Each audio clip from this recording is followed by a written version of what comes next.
What's the meaning of athon?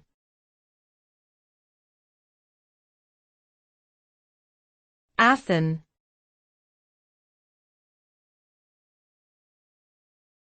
Athon.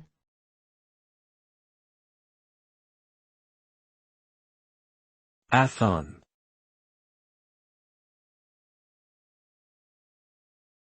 Athon.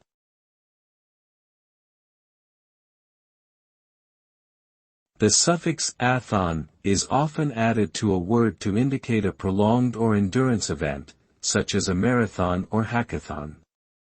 The word derives from the Greek word athonatos, meaning immortal or deathless.